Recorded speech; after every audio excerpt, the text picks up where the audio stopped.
Hi, my name is Pat, and this is my channel, Book Chat with Pat, and I'm glad that you're here. Today I'm going to be bringing you my weekly wrap-up for the week ending Saturday, March 1st. It's been a pretty productive week in terms of reading that I was able to complete and some things that I've made some good progress on. Last week I had talked about the difficulty I was having in particular with Book 5 of the brothers Karamazov. Many people urged me to let it go, to move on to something else, and I really appreciated hearing from everyone. I have forged ahead, and I am now in Book 8. Things seem to be a lot better for me now in terms of reading this.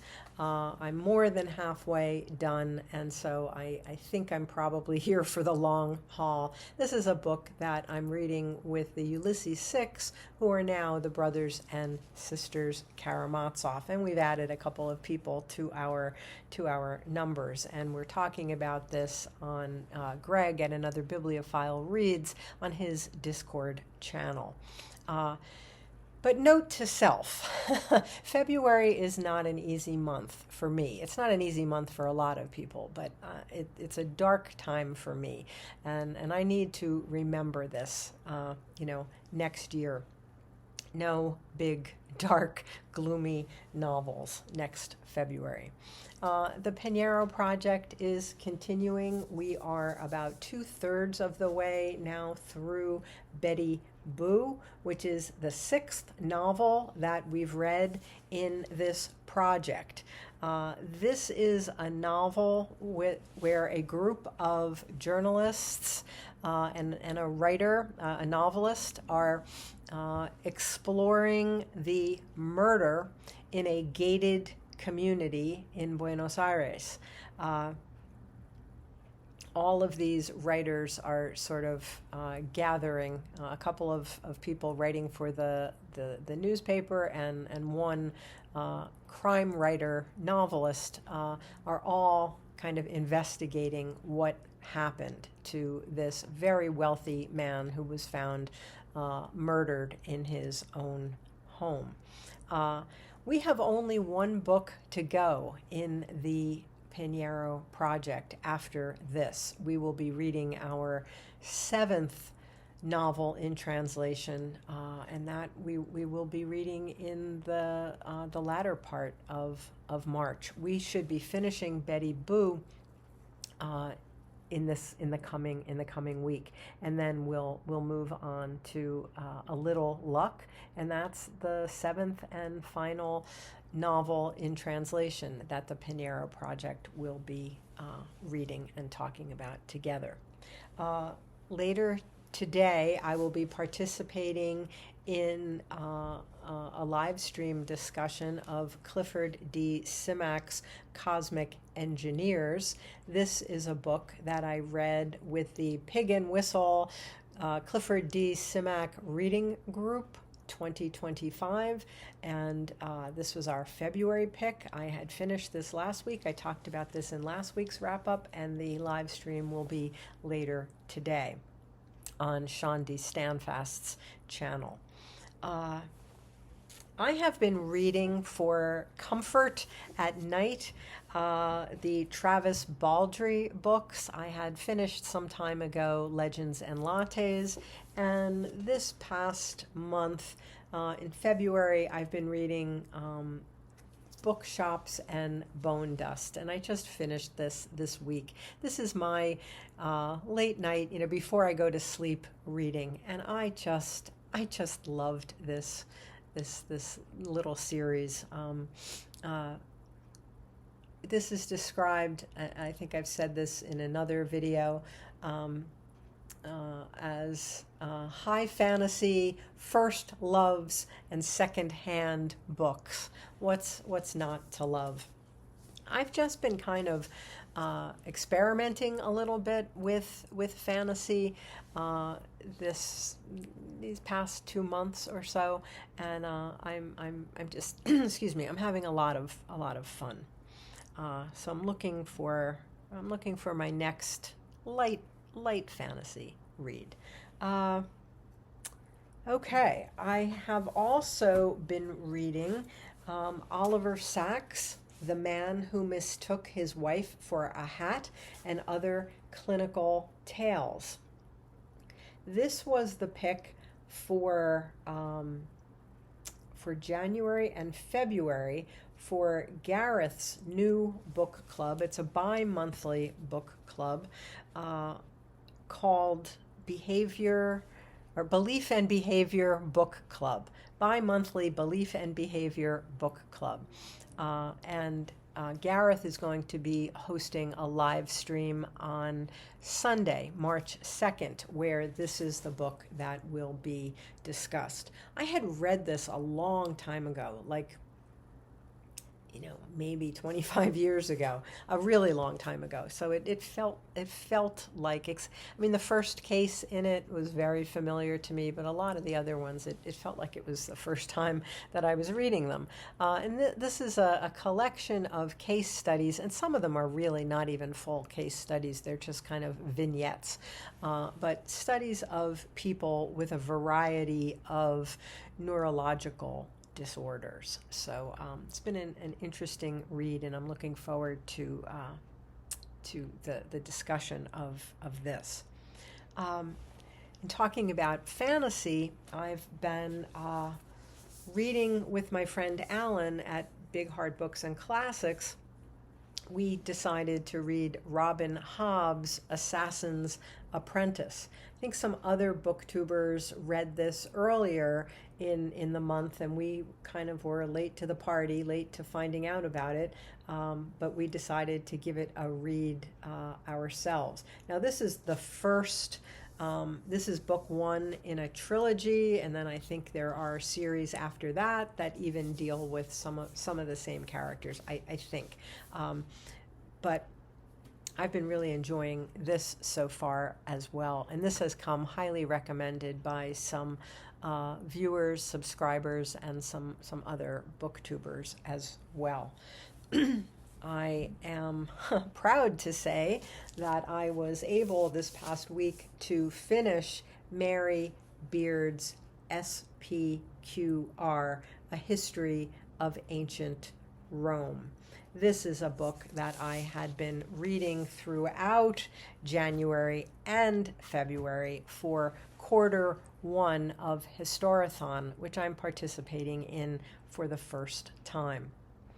This was probably the most challenging book that I read this month. I think maybe it was a very ambitious choice for me as someone who doesn't really read a lot of history. I found it very readable. I found it very accessible, but I'm not so sure that I should have jumped into Historathon reading a giant tome as my, quarter one read.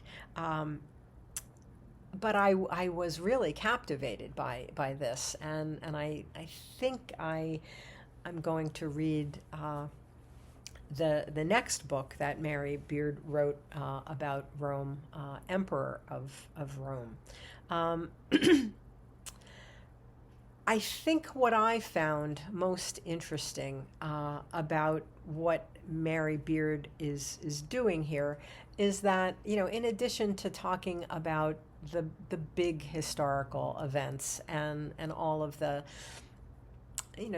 important historical figures that I guess everybody at least knows of, she does talk about everyday life to the degree that she's able to research that.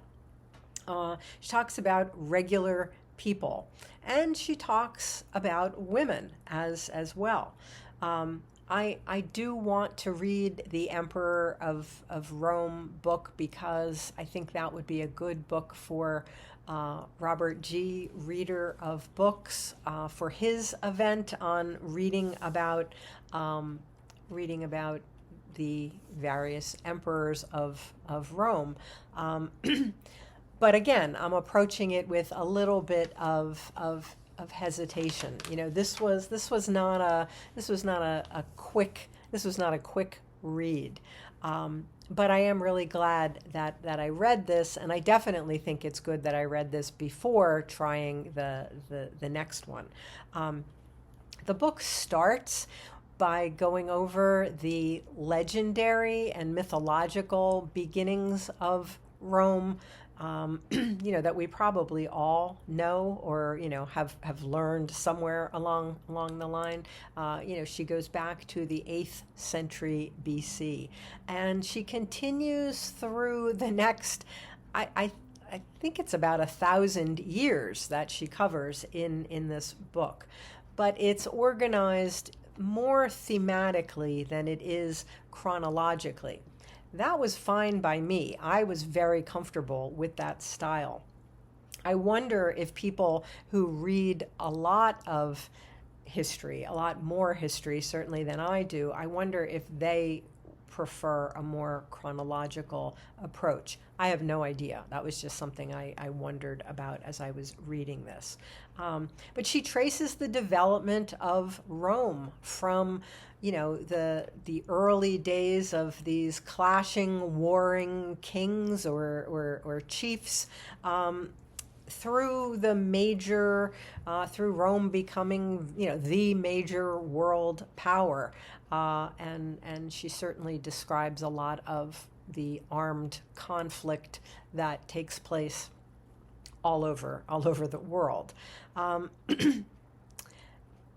She definitely covers major historical events.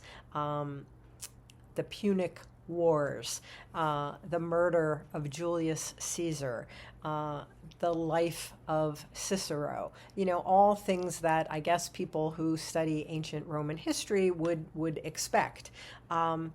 But I was, I think, probably the most interested in those parts of chapters where she talked about regular people, ordinary life, ordinary men, women, and children. But it was I'm glad that I have accomplished it. Again, I think it was an ambitious way to start my reading for Historathon. I would like to, during March, read something about Celtic history in my ongoing interest in reading about all things Irish, and that would be a good thing to read in March as well, perhaps as a part of the Irish readathon as well. But I am open to suggestions. If people who are, Historathon people, if you happen to be watching this and you have some recommendations for me about some early Celtic history that isn't, 800 or 1,000 pages long, I would love to hear some recommendations. And again, I think I'm going to give Emperor of Rome a try as well, though I don't know that I'll be able to finish that before quarter one actually wraps up at the end of March. So this was a productive week. It was a good reading week, and it was a productive week in terms of my videos as well. I did a delightful tag video that was created by Jessica Library Card. This was her original tag made in observation of her 1-year anniversary on BookTube. And Steve Donahue had done the tag as well, and he thought that it was a great video for people to do, beyond the newbie tag. It would provide a good landmark or way station for people to go to learn about us. If you come to our channels after, long after we've created the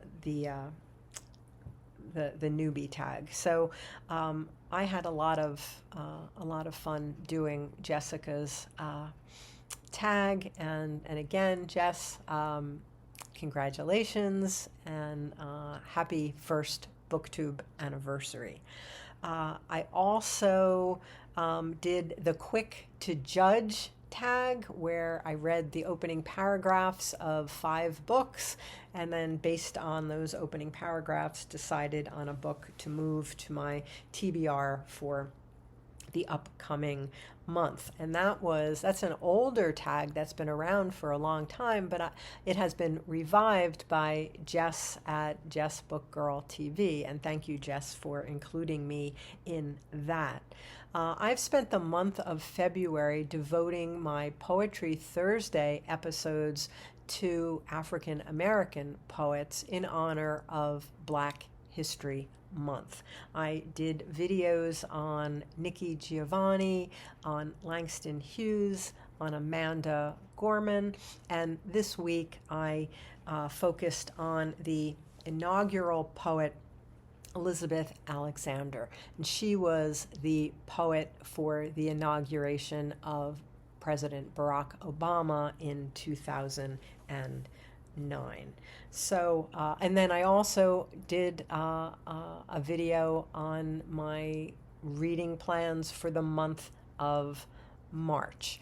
So it was, it was a productive week all around, and I think I'm in a better headspace than I was this time last week. So that's my wrap up for the week ending March 1st. March already. How has that happened? So as always, I thank you for watching. I hope that you're doing well. I'll speak with you again soon. Take care.